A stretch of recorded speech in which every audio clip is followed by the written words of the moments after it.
This was a low confidence preliminary intelligence assessment, and the entirety of that assessment was not leaked to the media. Only tidbits of that assessment were leaked to CNN. And we have seen this playbook run before, where you have people in the intelligence community, or perhaps on Capitol Hill, we don't know, but I believe the FBI is investigating to find out who that leaker was, because it's illegal and they should be held accountable for that, leaked bits and pieces of an intel assessment to push a false narrative. And it's to the same reporter, I will add, Natasha Bertrand of CNN, who has done this in the past. In 2020, it was Natasha Bertrand who had 51 intelligence analysts falsely lie to her, but she still put it on paper for some reason, that the Hunter Biden laptop story was Russian disinformation.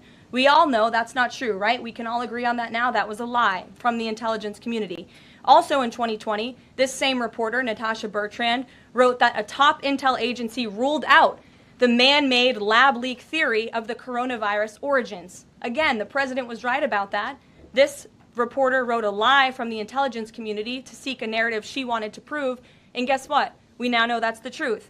Also, in 2024, Bertrand pushed the suckers and losers hoax. She also pushed the fine people hoax, which was taking the president's words purposely out of context. And then last October, and I believe this is notable, Natasha Bertrand published an article in Politico from the intelligence agency. She said that John Ratcliffe was speaking without any evidence when he said Iran was attempting to undermine President Trump's presidential campaign. And then we, of course, found out that was absolutely true. In fact, the Biden administration declassed an intel report which said they had high confidence that Iran had done exactly what Ratcliffe alleged. They did run an influence campaign to hurt President Trump's candidacy. In fact, we know the Iranians tried to take President Trump's life. And so this is a reporter who has been unfortunately used by people who dislike Donald Trump in this government to push fake and false narratives. She should be ashamed of herself. And that's not what reporting is.